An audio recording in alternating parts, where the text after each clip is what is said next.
लेकिन जो सेवा चलाना अपने से खर्च करने से नहीं है। इसलिए सेवा का महत्व है और लोगों को सेवा के लिए बराबर प्रोत्साहित किया जाता है। सेवा में लगे रहोगे तो हमारे मन से तुम्हारा ठीक बना रहेगा, तुम भी स्वस्थ रहेगा और मन विकल्पों से दूर रहेगा। इसलिए सेवा का महत्व है। और सेवा में कई प्रकार की सेवा, जैसे एक दुनिया मिट्टी की बनाने में कितने प्रेमियों को सेवा मिली, खोदने वालों को, भरने वालों को, उठाने वालों को, धोने वालों को, और जो यहाँ खुला के बता रहे कि यहाँ डालो उतनी सेवा लगी। एक दुनिया में कितने प्रेमियों को सेवा मिली, कितनी सरल है। अगर अभी नहीं कर सकते तो तुम्हारी मुश्किल कुछ नहीं है। भजन तो तुम कर नहीं सकते हो, सत्संग तुमको याद नहीं रहता, तो कम से कम सेवा ही कर रहा हो। अगर अभी तुम्हारे हम से निकल गए तो तुम परमार्थ से खारिज रह जाओगे। यह परमार्थी संबंध सेवा है। इसमें कोई जीवों को निजी अपना स्वार्थ नहीं है। ये जो आप परमार्थी रात्रि सम्मान सेवा कर रहे हो, आगे आने वाले समय में करोड़ों लोग सेवा का लाभ उठाएंगे। इससे बड़ा कोई लाभ नहीं है और ये प्रेमियों को करना चाहिए। नहीं करोगे तो बाद में पछताओगे आप। ये सेवा हमेशा नहीं रहेगी। आज समय है तो आपको मिला है, कल ये समय निकल जाएगा, सेवा आपको नहीं मिल पाएगी। बड़े बड़े कार्यक्रमों में देखे हो आप, ज्यादा भीड़ होती है, उसमें सेवा नहीं मिल पाती। या बाहर जो कार्यक्रम होते हैं उसमें तो कोई सेवा ही नहीं, वो तो केवल प्रचार प्रसार है। सेवा तो आश्रम पर होती है और आश्रम की सेवा अपने निजी कल्याण की सेवा है। क्योंकि जो सेवा कर रहे हो तो तुमको तो लाभ मिलता ही है, लेकिन तुम्हारी सेवा से जो व्यवस्था बनी है, वो व्यवस्था का लाभ आगे भविष्य वालों को भी उठाएंगे। ये आपकी परमार्थी सेवा हो जाएगी। इसलिए प्रेमियों को संगम सेवा का विशेष महत्व बताया जाता है। दिन में तो सभी लोग करते, लेकिन रात्रि में कोई नहीं करता। ये भी आपकी एक अनोखी सेवा है कि तुम रात्रि में कर रहे हो। ये लोग दिन में परिश्रम करने भूल गए। आज परेशानी का दुख तकलीफ का कारण यही है कि हम सब लोग अपनी बनी सेवाओं से अलग हो गए, तो शारीरिक परेशानी आ गई, तरह तरह दुख तकलीफ बीमारियां आपको ढोल रही। वहाँ यमुना में आप फंस गए हो। अगर ये परमार्थी संधान सेवा में लगे रहते हैं तो आपका तन मन खराब नहीं होता। और जब खराब हो गया, तन खराब हुआ, बीमारी आ गई और मन खराब हो गया तो डूबने चले गए आप, वहाँ यमुना में घुस गए। तुम सब चीजों से अगर बचना चाहते हो तो एक निशाना रखो, परमार्थी संधान सेवा। और ये केवल यही हो रही है, ज्ञानास्थान और कहीं नहीं। कहीं हिंदुस्तान में चले जाओ, लोग सेवा का अर्थ ही नहीं जानते। परमार्थी सम्मान सेवा के बारे में तो कोई जानता ही नहीं है। और देखो कितनी सरल है, इसमें सब कोई कर सकते हैं। छोटा बड़ा गरीब अमीर पढ़ा लिखा अनपढ़ स्त्री पुरुष सब कर सकते हैं। इसलिए ऐसी सेवा को चुनाव किया गया। तो अगर धन की सेवा रखी जाए तो गरीबों को नहीं सेवा मिल पाती, क्योंकि उनके पास धन नहीं था। तो इसलिए ऐसी सेवा को चुनाव किया गया कि गरीब अमीर सब कर सकते हैं और सबको उसका लाभ बराबर मिलेगा। इस सेवा का लाभ बिल्कुल बराबर होता है। इसीलिए सेवा के लिए विशेष संत महापुरुषों ने ये व्यवस्था रखी है। यद्यपि हिंदुस्तान में उसको कोई जानता नहीं है कि परमार्थी संधान सेवा का मतलब क्या है, परमार्थी संधान सेवा का खरीदों में क्या लाभ है, तो लोगों को पता नहीं है। लेकिन जब धीरे धीरे आप सेवा में लग जाओगे तुमको कुछ समझ में आ जाएगा। देखो अगर भजन पर बैठाला जाए तो आपको नींद आ जाएगी, सत्संग सुनने बैठते तो भी नींद आ जाती, लेकिन सेवा में नींद नहीं आ सकती। इसी से आप इस आगे की सेवा कितनी महत्वपूर्ण, यहाँ नींद नहीं आ सकती। और सेवा में आप किसी से कोई इधर उधर की बातें, कोई निंदा आलोचना बुराई सबसे दूर हो, चुपचाप तुम्हारा निशाना है कि हमको सेवा करना। तो मैंने इस सेवा का विशेष महत्व आपके सामने रखा है और आप सबको सेवा का लाभ भी दिया है। और आप न समझ पाओ बातें गलत ही है, लेकिन इस सेवा से लाभ सबको मिलता है। धीरे धीरे लगे रहोगे तो दुनियादारी से अलग रहोगे, दुनियादारों से बच जाओगे, उनके संग दोष से बच जाओगे। जो दूसरे की निंदा आलोचना बुराई में समझ आता था वो भी आपका, क्योंकि सेवा में आप बिल्कुल चुपचाप, तुम्हारा एक निशाना रहता है कि हमको सेवा करें। न किसी को सुनते हो, न किसी की निंदा करते हो, न किसी को किसी तरह कोई दृष्टि देखता, अपने एक तरह से भाव में लगता। इसलिए परमार्थी संधान का सेवा का लाभ सबसे बड़ा है। और खास करके रात्रि को, रात्रि में तो कोई नहीं करता, अरे दिन में नहीं लोग करते, रात्रि कौन करेगी। लेकिन आप रात्रि परमार्थी संधान सेवा जो कर रहे हो इसका लाभ तो आपको मिलता ही, लेकिन आने वाले समय में करोड़ों लोग इसका लाभ उठाएंगे। जो आप ये जमीन तैयार कर रहे हो, ये जमीन आगे आने वाले समय में लोगों को लाभ देगी। यहाँ इतने लोग आ जाएंगे कि लोग गिनती नहीं कर पाएंगे। अगर जमीन पर जैसे नहीं तैयार करोगे तो पहले कहाँ बैठेगा, कहाँ सत्संग सुनेगा, कहाँ मतलब नहीं खाने पीने की व्यवस्था करेंगे, उसके लिए तो जमीन चाहिए। इसलिए मैंने सर्वप्रथम जमीन का आधार बनाया है और धीरे धीरे आपके द्वारा आपकी भारी कमाई से जमीन दी जा रही, आपके शारीरिक श्रम से जमीन को बराबर किया जा रहा है। इसलिए ये लाभ दूसरों को नहीं है, ये जो कर रहे हैं उन्हीं को है। और दूसरों को ये लाभ मिलेगा जो आप ये जमीन तैयार कर दोगे, जो भविष्य में लोग आएंगे तो बैठ के भजन करेंगे, सत्संग सुनेंगे और सेवा करेंगे। ये लाभ उन पुण्यों को मिलेगा, लेकिन तुम्हारा परसेंटेज रहेगा उसमें, ऐसा नहीं है। अगर आप भगवान बनाए, आपने सेवा न दी होती, आप सेवा न की होती थी तो कुछ नहीं होता, तो जंगल था। आज तक यह कोई नहीं कर पाया, किसी के बस की बात नहीं थी। लेकिन आपने जो काम किया या कर रहे हो ये बिल्कुल अनोखा है। आज पूरी सृष्टि में ये काम कोई नहीं कर रहा, कोई कहीं कोई कहीं, कोई इधर कोई उधर, जिसमें कुछ मिलना नहीं है। यहाँ मिलने का कोई सवाल ही नहीं है, वो भीड़ बच्चे। और बेचारों को किसी ने बताया नहीं परमार्थी सेवा करी थी, तो बेचारे सेवा करते हुए सेवा का लाभ ले देते। अब जहाँ कोई लाभ नहीं है, नुकसान ही नुकसान है, लेकिन दुनिया समझ में नहीं आ रहा।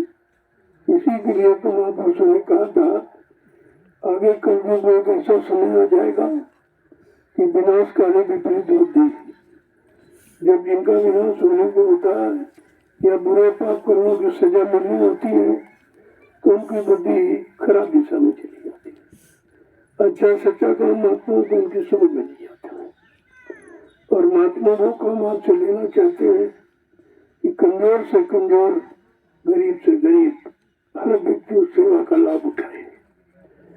करोगे तो मिलेगा, नहीं करोगे तो कुछ नहीं, कुछ दिनों के बाद ये खत्म हो जाएगा, क्योंकि सेवा बराबर नहीं चलती रहेगी। जब तक अभी तैयारी हो रही है तब तक आपको उसका लाभ मिल रहा है। जिस दिन तैयारी पूरी हो जाएगी फिर आपकी सेवा का क्या लाभ होगा। न तन की सेवा और न धन की सेवा, उसका कोई महत्व नहीं रहेगा।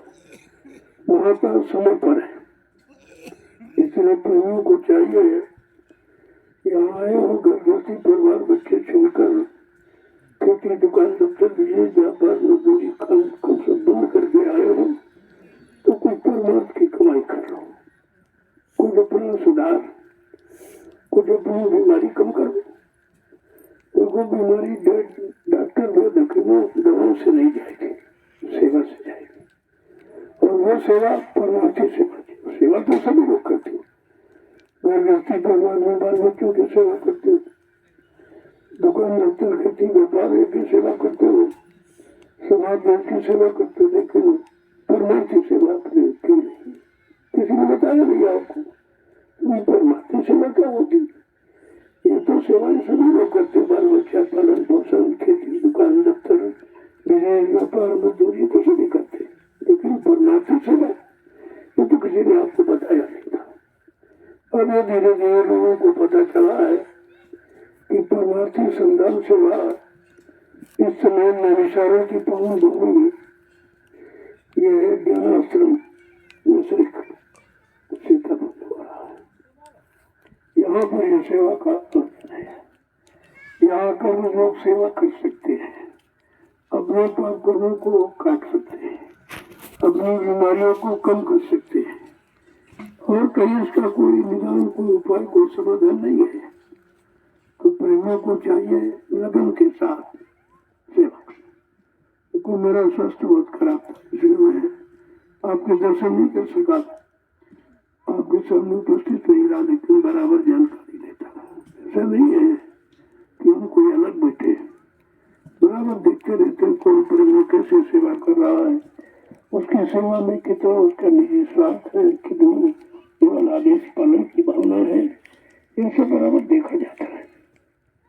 करते रह गए लाभ मिलता रहेगा, तो एक दिन शरीर छूट जाएगा तो ये लाभ तुमको फिर कोई दे नहीं पाएगा। फिर पता नहीं शरीर मिले मिले न मिले, या शरीर मिले तो ये सेवा मिले मिले न मिले। इस तरह का परमार्थी संदेश सुनने को मिले मिले न मिले, ये सब चीजें कोई जरूरी नहीं है कि आज मिल रहा तो कल ही मिल जाएगा। और आज अगर तुमने इस काम को नहीं समझा तो आगे पछताना पड़ेगा आपको, क्योंकि ये समय निरंतर नहीं रहेगी। आज उसकी जरूरत है तो सेवा आप कर रहे हो, अब कल जरूरत पूरी हो जाएगी फिर हम तुम्हारी क्या करेंगे? तुम्हारी सेवा लेके या तुम्हारी सेवा करा के हम क्या उसमें क्या? वो तो आपके लाभ की बात है, समझ लोगे तो काम बन जाएगा, नहीं तो बाद में पछताना पड़ेगा। इसलिए आए हो तो कुछ न कुछ किया करो। अब मैंने कुछ संगत संबंधी नियम बनाए, आश्रम संबंधी आश्रम की मर्यादा, आश्रम की गौरव गरिमा, आश्रम का महत्व, आगे चलकर क्या होगा, संत मत की क्या महिमा होगी, संत मत का महत्व क्या होगा, इसलिए कुछ हमने फेर बदल किया है।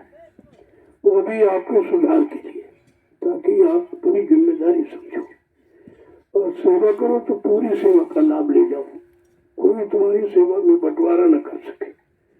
तो मैंने कहा कि ये जो 5 पड़ोसी जिले हैं, 6 जिले, सीतापुर है, लखीमपुर, पीलीभीत, बरेली, शाजापुर, हरदोई, ये लोग अपनी व्यवस्था में आए, उसमें भी उनका लाभ है कि जो भी सेवा करोगे तुम्हारी पूरी पूरी रहेगी, कोई बंटवारा नहीं होगा। आप अपनी व्यवस्था में आओगे। मैंने पहले भी व्यवस्था के बारे में बता रखा, कोई नया संदेश नहीं है कि जब भी आओ कहीं कार्यक्रम में जाओ 4 मीटर मुंजामा ओढ़ने का 4 मीटर बिछाने का रहेगा, कितने वर्षों से बराबर खा जाओ, और अपना थाली लोटा बर्तन ले आओ, किसी पर के सहारे मत रहो, स्वयं स्वावलंबी बनो, ताकि तुम्हारे एक तो बहुत सेवा कम कर पाते, उसमें तुम्हारा चला जाएगा, क्योंकि उसकी सेवा लोगे, उसकी सेवा लोगे, इनका बनाया भोजन, उनका बनाया भोजन, तो ये सब कटौती हो जाती है। उस कटौती से बचाने के लिए मैंने अभियान रखा है कि हमारे पड़ोसी जिलों के प्रेमी हैं और अपनी जैसे आप मथुरा जाते थे तो सब अपने व्यवस्था में जाते, अपना बिस्तर, अपना मतलब यानी बिछाने का अपना भोजन, अपना नाश्ता सब लेके जाते थे और 5-5, 7-7 प्रेमी मिलकर अपना भोजन बनाते थे और सेवा करते थे। अब आप अगर भोजन भंडारे का खाओगे तो वो सेवा तो भोजन की चली गई, वो तो रोटी में कट गई, तो आप खाली आए खाली चले गए। ये मैं 2 दिन से समझाना चाहता था, लेकिन हमारी नहीं समझना था तो हमको भी सख्त बनाना पड़ा कि ऐसा तुम्हारे परमात्मा का नुकसान हो जाएगा। तो मैंने कहा अपनी व्यवस्था लो, स्वयं 5-7 प्रेमी मिलकर अपना भोजन बनाओ और कोई आ जाए तो उसको भी खिला दो, ये तुम्हारा गृहस्थी धर्म और बढ़ जाएगा। तो ये सब पहले भी था, ऐसा नहीं कोई नया संदेश। मथुरा में आप जाते थे तो कोई सब व्यवस्था बड़ी लेके जाते, वहाँ कुछ नहीं मिलता था, वहाँ केवल संदेश मिलता था, वहाँ केवल परमात्मा सेवा भी बहुत कम होती थी और कोई प्रसाद भी नहीं मिलता था। और यहाँ तो जितना ज्यादा दिया गया उतने आप बिगड़ गए, उतने आप आलसी हो गए, उतने लापरवाह हो गए आप, और मतलब जो कुछ किया कम और दूसरे का लाद के यहाँ से चली गए, फायदा क्या हुआ आपको? अरे वो यहाँ फायदा के लिए आए कि नुकसान करने के लिए आए।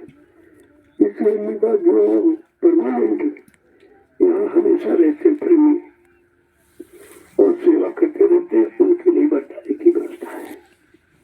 अब सब लोगों का भंडारे जो भी भंडारे बंद हो जाए कैसे कर पाएंगे लोग? इसलिए पड़ोसी जिले जितने हैं वो अपनी व्यवस्था में आए और स्वयं बनाए उसको प्रेमियों को खिलाए, क्योंकि ये सब तुम्हारे घर में आ रहे हैं। ये 6 जिले के लोग जो है तुम्हारे घर में, ये बाहर से प्रेमी आते हैं, तो उनके लिए व्यवस्था जरूरी, क्योंकि सब तो लाद के नहीं ले जा सकते और आप तो ला सकते हैं। इसे उन्होंने ये बताया कि आप अपनी व्यवस्था में आओ और अपनी व्यवस्था में रहो और सेवा करो, पूरी बचा के ले जाओ और भजन 10-15-20 मिनट जो भी कर दो वो भी तुम्हारा स्वयं का बच के ले, किसी तरह की कोई कटौती न हो। यह सब सोच समझ करके व्यवस्था आपके लिए रखी गई है। अब प्रभु को चाहिए इस व्यवस्था के अनुसार चले तो वह मिलेगा, अनुभव से आते रहोगे जाते रहोगे, जीवन खत्म हो जाएगा, मिलेगा कुछ नहीं। मिलने के लिए बहुत कुछ करना पड़ता है, अगर कुछ पाना है तो कुछ खोना पड़ता है, लेकिन तुम खोना चाहते हो तो कभी मिलेगा नहीं, वो रास्ता है। इसलिए व्यवस्था है, ऐसा नहीं कि व्यवस्था किसी के लिए नहीं, सबके लिए नहीं। और कुछ नहीं, जैसा मैं देखता रहा जा रहा हूँ कि व्यवस्था गड़बड़ाती जा रही है, प्रेमी सब मतलब जो है बेकार होता चला जा रहा है, सब में परमार्थी भावना चली गई, आश्रम की मर्यादा खत्म हो गई, आश्रम को गंदा करना नहीं, ये आश्रम की मर्यादा नहीं है, इसकी भी सजा को मिलेगी। क्यों? यह स्थान पाक साफ बनाया गया, पाक साफ रखने के लिए, पाक साफ तुम्हें बनाने के लिए, और पाक साफ रहकर जो सेवा करोगे उसका लाभ मिलेगा। सब व्यवस्थाएं अलग अलग आपके लिए बनाई गई थी, लेकिन किसी व्यवस्था का आपने सदुपयोग नहीं किया तो हमको मजबूर होकर व्यवस्थाएं बंद करनी पड़ रही है। इस बात का बड़ा ध्यान रखें। अब धीरे धीरे जैसे जैसे देखते जाए वैसे वैसे व्यवस्था सख्त होती जाएगी, क्योंकि परिवर्तन कगार पर है। उस परिवर्तन को देखने के लिए आपको पहले अपने में परिवर्तन लाना होगा। अगर तुम्हारे में परिवर्तन नहीं है तो तुम परिवर्तन देख नहीं सकोगे, तब तो तुम रह नहीं पाओगे, देखोगे क्या? इसलिए अगर परिवर्तन देखना चाहते हो तो अपने में परिवर्तन लाओ, अपनी आदतों में सुधार करो और आश्रम की मर्यादा का बराबर ध्यान रखो। ये है एक गुरुदेव आध्यात्मिक ज्ञानाश्रम, आध्यात्मिक ज्ञानाश्रम है। अभी तुम स्वार्थ नहीं समझ पाए हो, स्वार्थ से अलग नहीं हो पाए हो, गंदगी से अलग नहीं हो पाए हो, गंदे भाव विचारों से अलग नहीं पाए हो, स्वार्थी भाव से अलग नहीं पाए, तो परमार्थ का लाभ नहीं मिलेगा इसे। इसलिए परमार्थी लाभ जिसे देना है वो तो परमार्थी रास्ते पर आपको चला ही देगा। कुछ भी करना पड़े, कोई व्यवस्था बदलनी पड़े, कोई नियम बनाने पड़े, लेकिन अगर उसको चलाना है तो कोई ना कोई व्यवस्था आपके लिए तैयार कर देगा। और चलने वाले बहुत लोग ऐसा नहीं है, बहुत आए चले गए, बहुत अभी आएंगे चलेंगे चले जाएंगे, लेकिन सल्तनत में कोई बदला ही टिक पाएगा। जो व्यवस्था बनाई जा रही है, ये जिस व्यवस्था का प्रचार किया गया वो तो भी कुछ ही नहीं है, क्योंकि व्यवस्था के लायक कभी जीव नहीं है। और जब व्यवस्था के लायक जीव है तो व्यवस्था को चलाएगा कौन, रखेगा कौन? तो धीरे धीरे धीरे धीरे आपको व्यवस्था के लायक बनाया जाएगा।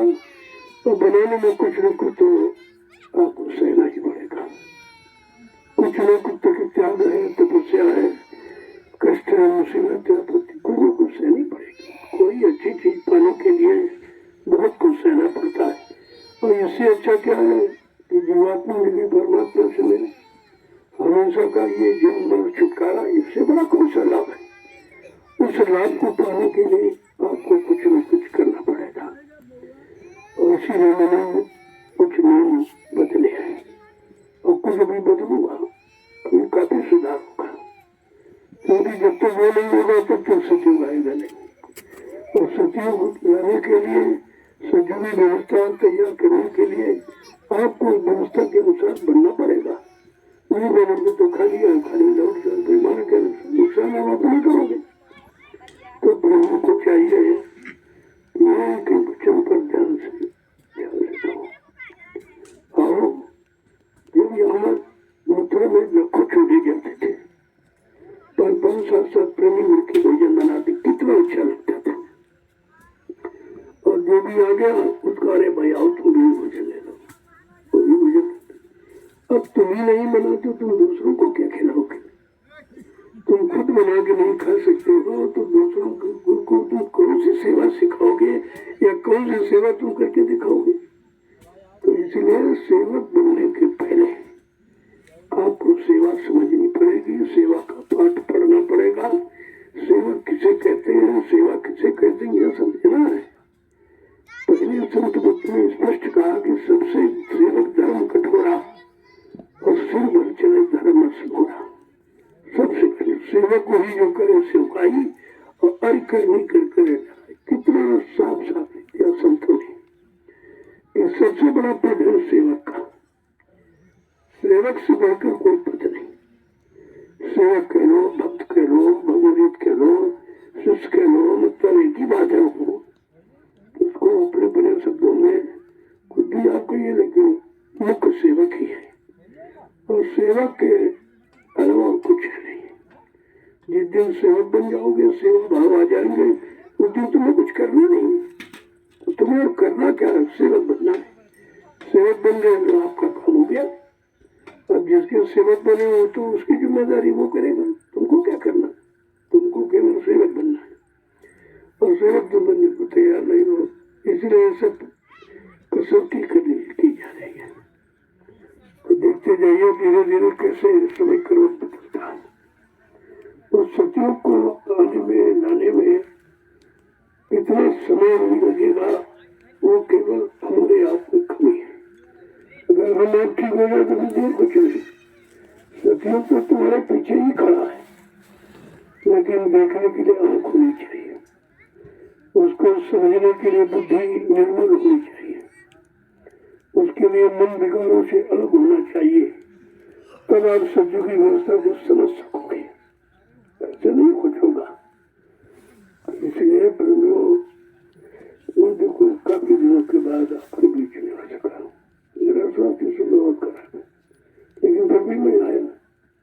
हमको भी चलने पड़ती, फिर मैं किस तरह से सेवा करते हैं, किस तरह से सर्दी में मतलब है नहीं तो रखना तो जरूरी होता है। ऐसा नहीं कि कोई हमदर्दी नहीं है, लेकिन अब इतनी मेहनत की है, शरीर बुढ़ा है और उतना परिश्रम नहीं कर पा रहा। थोड़ा सा जिससे कम काम लोगे तो लेगो तो फिर बहुत दिन चलेगा।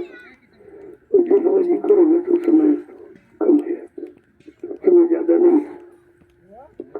उनको भी जाना, तुमको भी जाना है, जाना किसी को नहीं, लेकिन तुम्हारी व्यवस्था यहाँ रहेगी। जो तुम व्यवस्था ये बना रहे हो, जो सेवाएं दे रहे हो, सेवाएं कर ये रहेंगी, ये नहीं कहीं चली जाएंगी। शरीर तो जा सकता है, लेकिन शरीर के द्वारा जो श्रम कर रहे हो, जो सेवा कर रहे हो, जो कमा कर सेवा दे रहे हो, ये कहीं जाने वाली, ये तो बरकरार रहेगी। और इसी को आपको समझना चाहिए। हम मुख्य बुराए ना है, लेकिन आपको सेवा समस्या भी करनी चाहिए। कोई कहे तब करो तो फिर परमार्थ नहीं, शब्द लागू नहीं होता। परमार्थ में कोई किसी का इंतजार नहीं करता, कोई किसी की बराबरी नहीं करता, भाई ये नहीं करेंगे नहीं, ऐसा कुछ नहीं। यहाँ जो करेगा सो पाएगा, नहीं करेगा नहीं पाएगा। जैसे खाली आयो खाली चले जाओगे, यहाँ कुछ ऐसे मिलेगा। ये वो दरबार नहीं है, यहाँ करने वाले ने हमेशा पाया है और करने वाले ही हमेशा काम करके अपना पूरा करके चले गए। और बाकी तमस्गी देखते रह गए, शरीर छूट गया। तो इसलिए आपको सब चीजें समझनी है धीरे धीरे। व्यवस्था आपके लिए है, अगर नहीं आप समझोगे तो व्यवस्था बिगड़ जाएगी। बिगड़ जाएगी तो आप परेशान हो जाओगे और उनको भी परेशान होना पड़ता है। व्यवस्था बदलने में कोई हमें खुशी नहीं है, लेकिन तुम्हारा सुधार नहीं हो रहा। तुम निरंतर बिगड़ते चले जा रहे, तुम्हारे में मतलब स्वार्थ बढ़ता चला जा रहा, आराम चली जा रही, और तुम मेरे मेरे लापरवाह होते चले जा रहे हो। इससे बिगाड़ होता है। तो अपनी स्वयं व्यवस्था करो। वो अपनी नहीं कर सकता, वो देश की व्यवस्था क्या करेगा, वो समाज की क्या करेगा। ये भाषणवादी और प्रवचन ये काम नहीं आएंगे। और यही हो रहा, जिसको देखो भाषण देता प्रवचन, काम कुछ नहीं होता। और काम करने से होगा, कहने से बकने से सुनाने से कोई काम नहीं होता, करने से होता। जब धीरे धीरे धीरे धीरे कोई तो करेगा या तो पार उठा डालो, लेकिन कुछ न कुछ करो।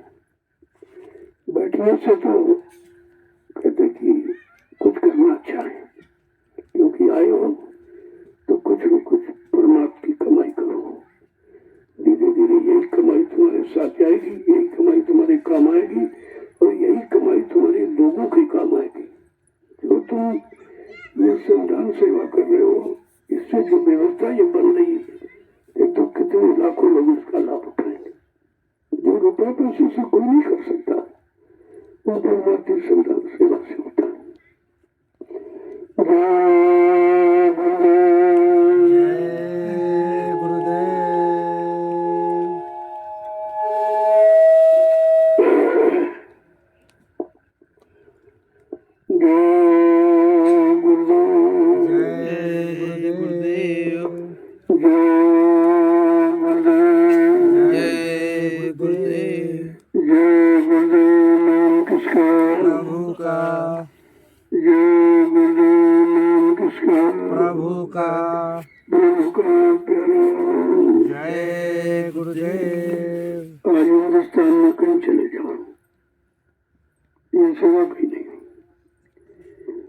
चेतन सेवा है, और लोग जड़ सेवा कर रहे हैं।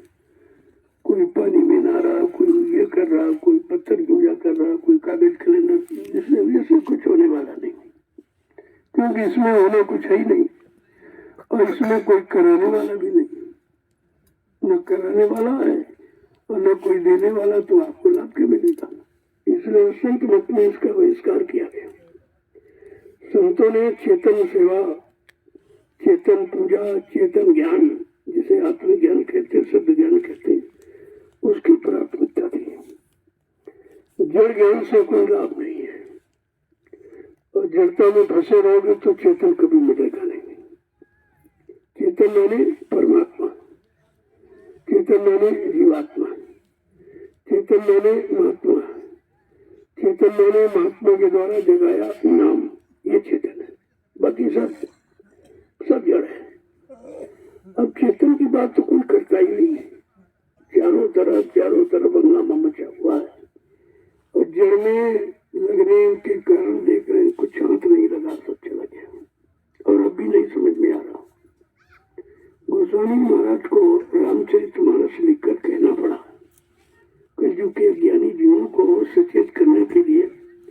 वो लिखा कि जड़ चेतन ग्रंथ पड़ गई, यद्यप मृका छूटत कठिन है।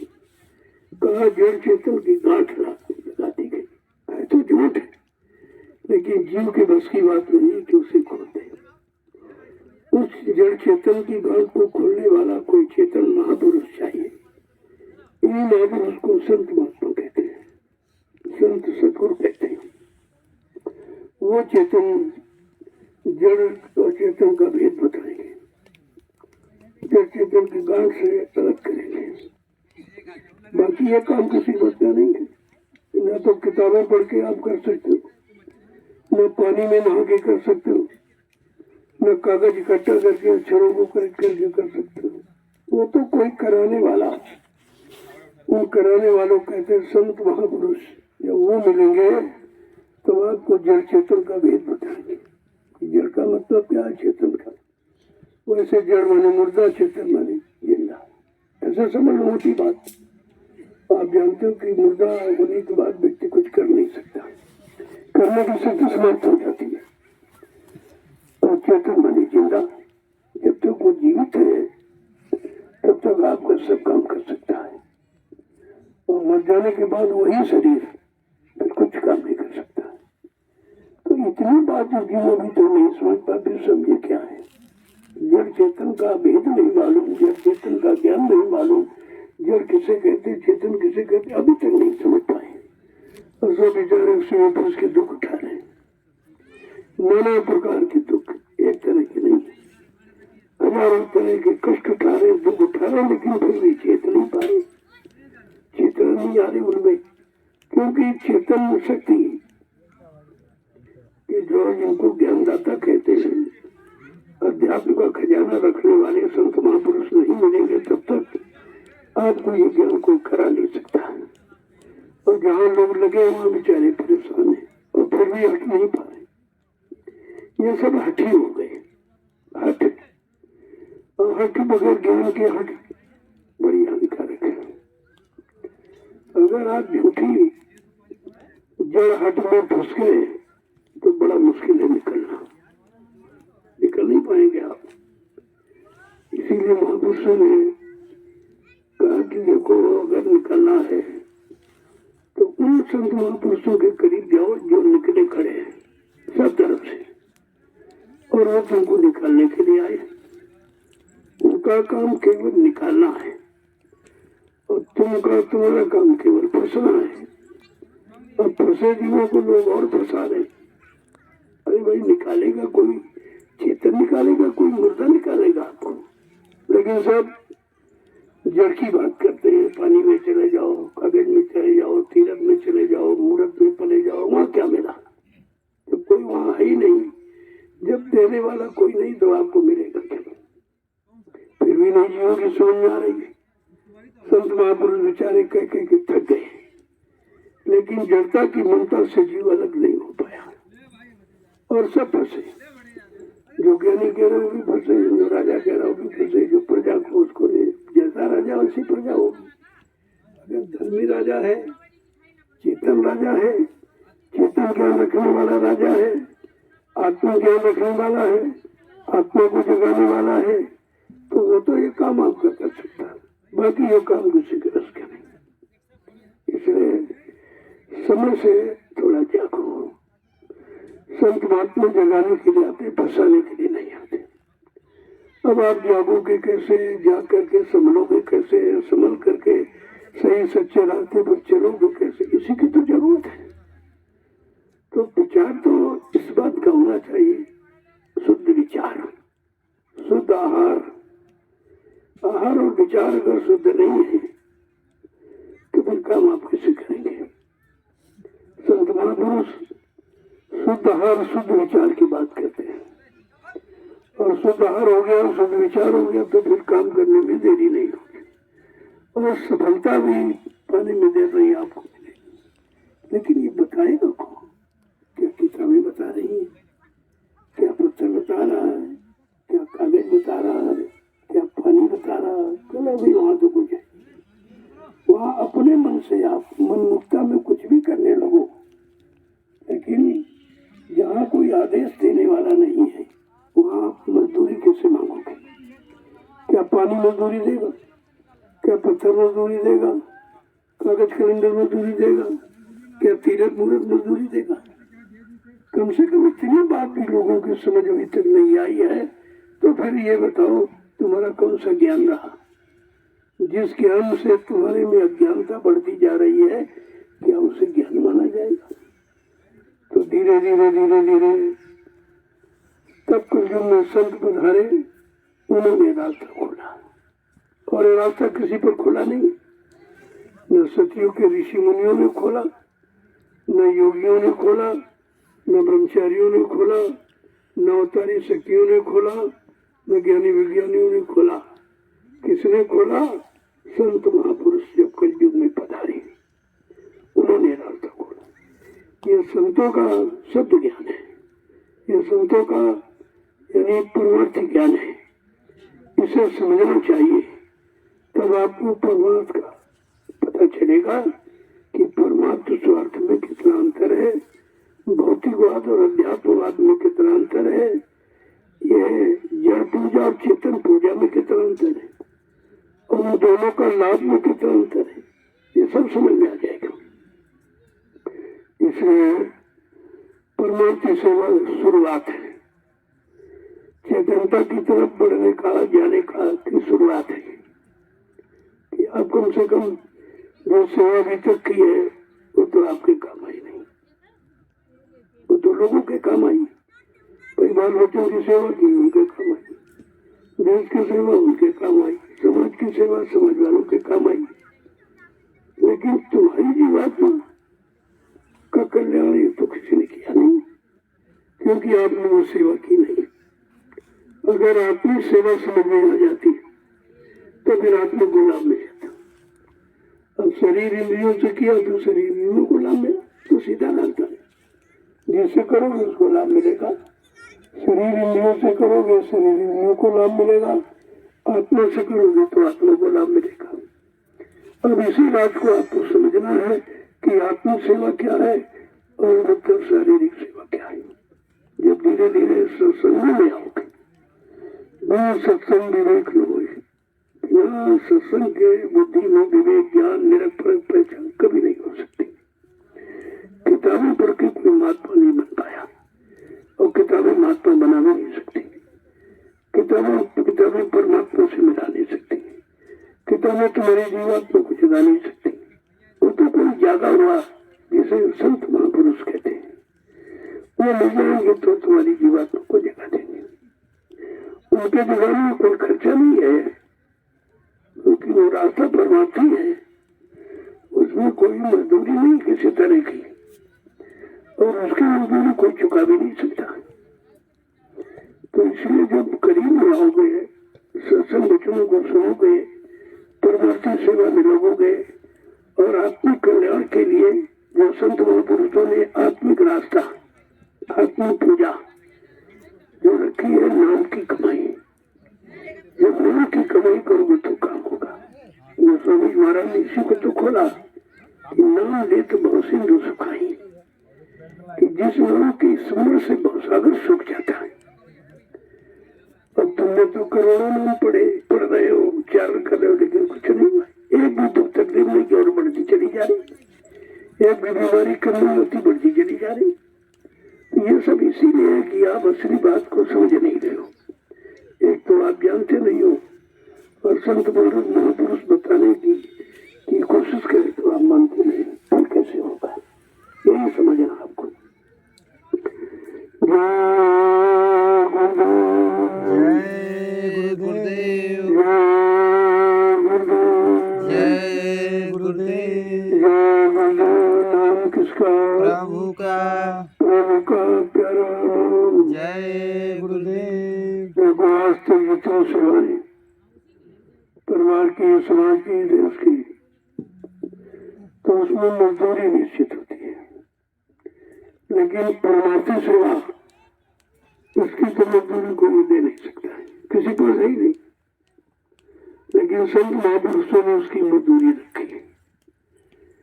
जैसे मानो आप ये रात्रि संधान सेवा कर रहे हो, अगर एक डली आपने मिट्टी डाली, एक माला आपको स्वीकारोगे, एक माला के बराबर है, इसकी कीमत देखिए आप।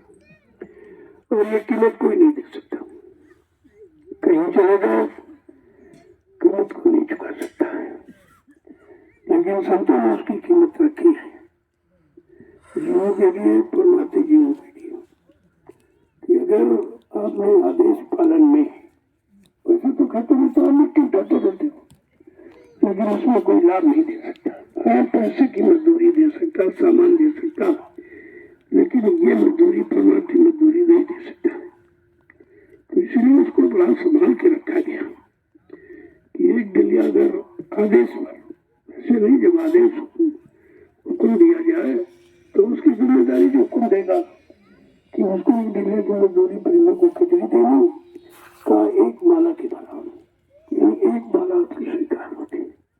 अब आप सोचिए, तो प्रेमी कहते हैं भाई कुछ नहीं कर सकते, तो जितनी ज्यादा डलिया डाले उतनी माला, वैसे तो माला हो ही नहीं पाती, माला में मन लगता नहीं है, सुनने हो ही नहीं पाता, ध्यान हो ही नहीं पाता कुछ।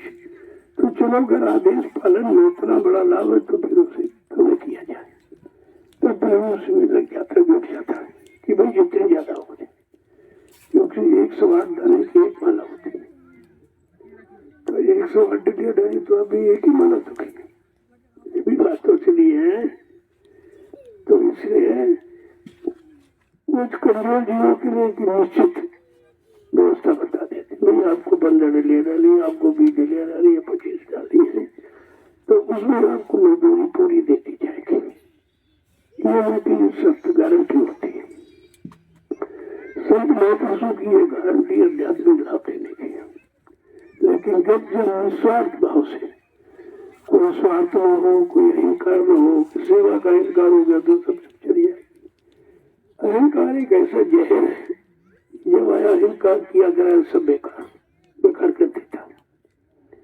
इसलिए सेवा करो तो निसंकोच करो, निस्वार्थ करो, कोई किसी तरह की कामना इच्छा न हो, धीरे धीरे करो, कम करो। ऐसा नहीं कि मतलब तुम कोई वजह से दौड़ भाग बताइए, नहीं। अब ये जितना करो ना तो मिल जाएगा। इसीलिए इसमें गरीबी मेरी भी कोई निश्चित नहीं, जो जितना करेगा उतना पा जाएगा। तो आपको यह सब करना चाहिए, और करने के लिए आपको बुलाया जाता है, और यह कौन सा काम है। और इसलिए व्यवस्था बदली कि तुम्हारी सेवा, मानो 25 डलिया आपने डाली और उसमें भंडारी की रोटी खा दी, कुछ उसमें कट गया, वो तो रोटी की सेवा चली थी। फिर आपने क्या किया? फिर कहते संगत सेवा, फिर गुरु सेवा, ये तो सब बाकी रह जाती है आपकी। लेकिन ये परमार्थी सेवा से सारी सेवाओं का कर्जा अदा हो जाता है। ये व्यवस्था रखी,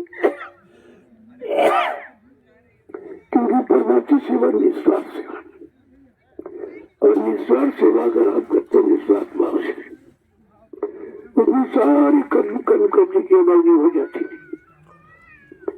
तो असल में तमाम सेवाएं, आसन संबंधी सेवाएं जो प्रेमी कर रहे हैं, उनकी तो उच्च कोटि की सेवा है, क्योंकि वो सेवा को उपयोगी तो करते हुए आगे आने वाले समय की तैयारी है, वो तैयारी कर रहे हैं, इसलिए उनका कोई कम कर्जा नहीं रहता।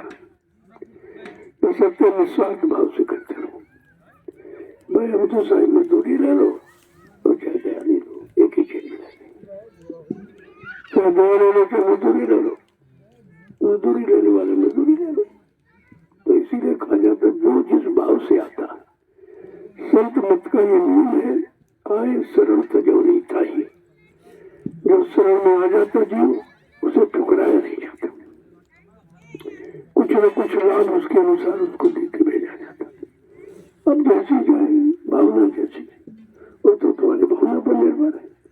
कहा जो धन की इच्छा से आते वो धन लेके चले जाएंगे, चाहे चोरी करके ले जाए, झूठ बोल के ले जाए, चल कपट करके ले जाए, लेकिन बस वही तो उनकी सीमा है। तो जिसको धन की इच्छा धन लेके चले जाएंगे, जिनको सामान की इच्छा सामान, जो तमाम हथियार चुरा ले जाते, तो बेचारे वहीं तक सीमित, चोरी तक ही। लेकिन परमार्थ कुछ नहीं, परमार्थ में तो हीरो हो जाएंगे।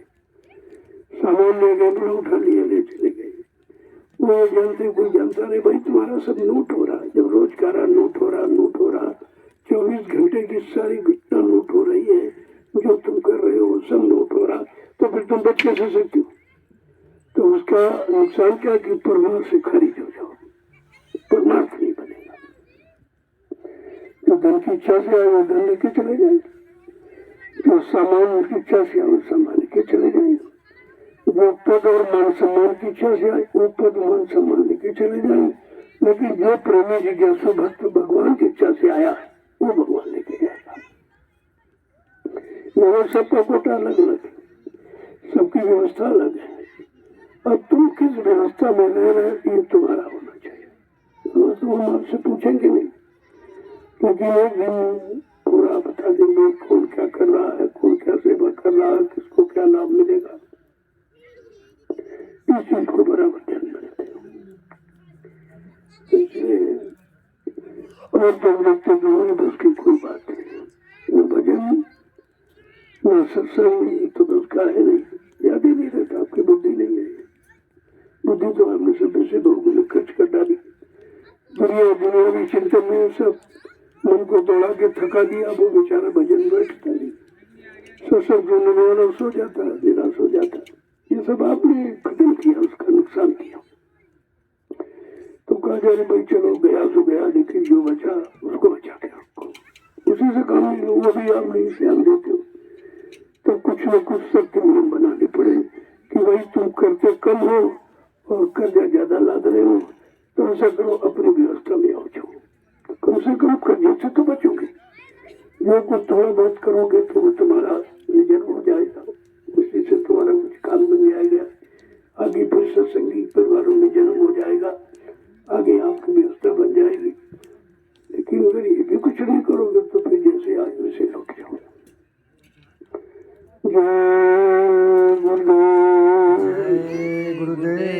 कुछ प्रेमियों ने नियम का पालन शुरू कर दिया, अपनी व्यवस्था बना रहे, अपना भोजन बना रहे।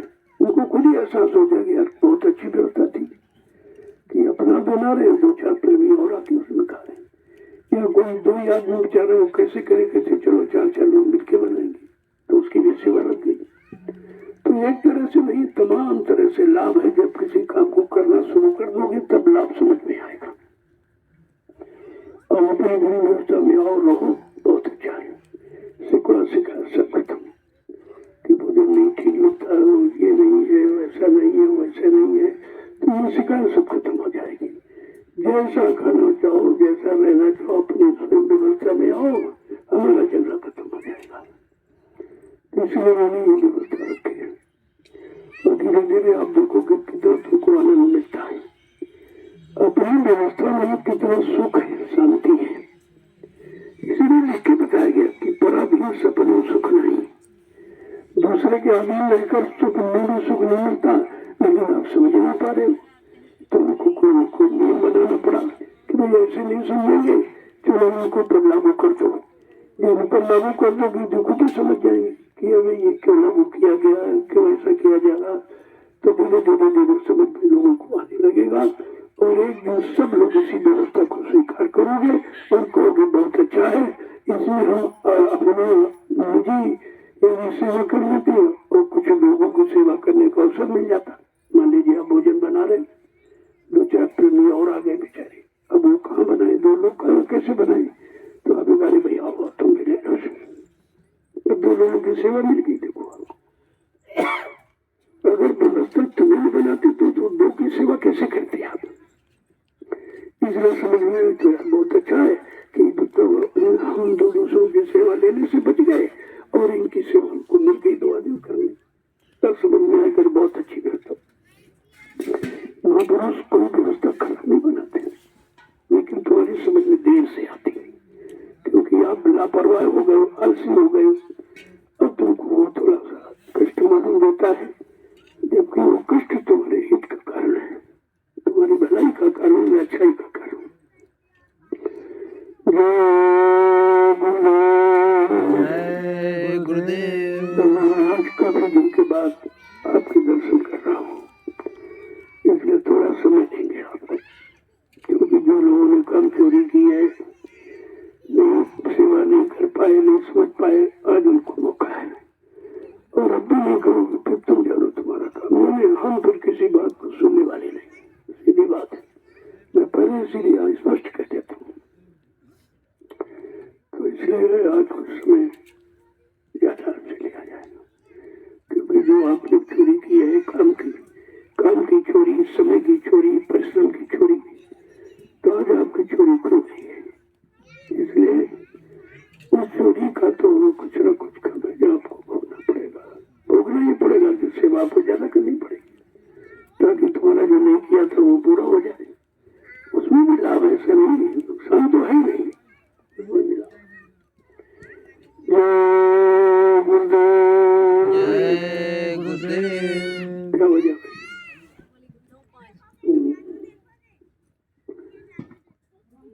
गोमाता को 15 टटिया, संख्या सुन लो, 15 टटिया, 10 अपनी डालो, 5 हमारी डाल दो। बीमार हूं मैं और बूढ़ा भी हूँ, अब हमसे सेवा नहीं हो पाती।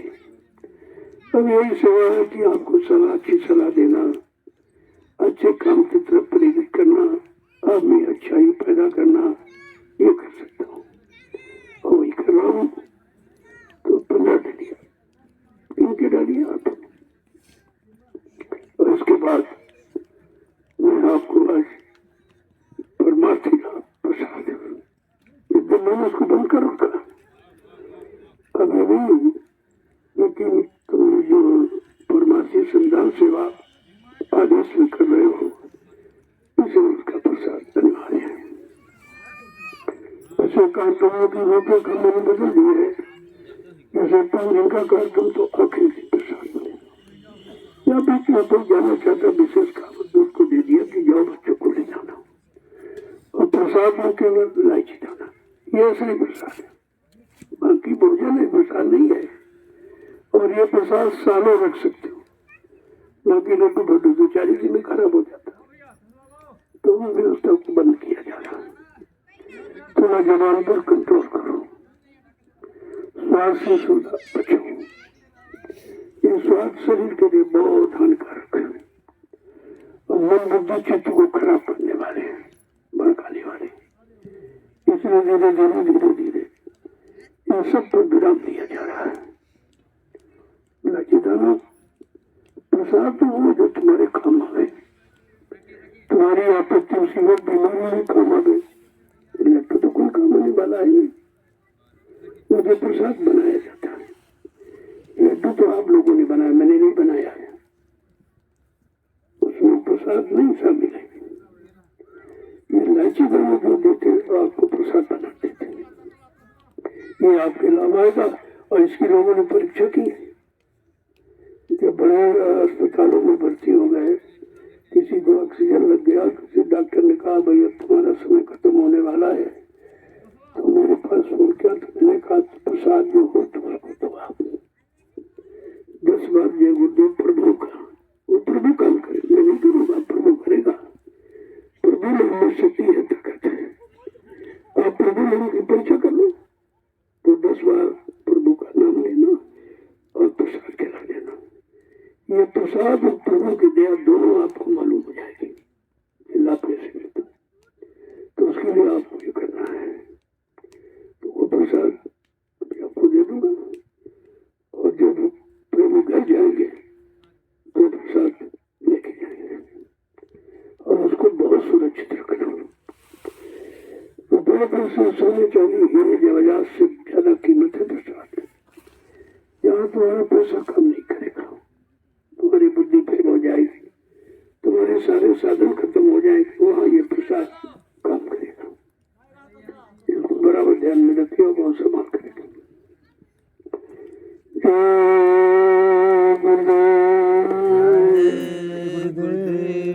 जल्दी से ये पूरा कर दो, 15 डलिया, उसके बाद प्रसाद आपको दे दूंगा। थोड़ा जल्दी से करो, समय 9:30 बज गया, 10:30 बजे तक पूरा हो जाएगा, कोई घंटे में। क्योंकि कुछ लोगों ने लापरवाही किया है, मतलब नहीं आए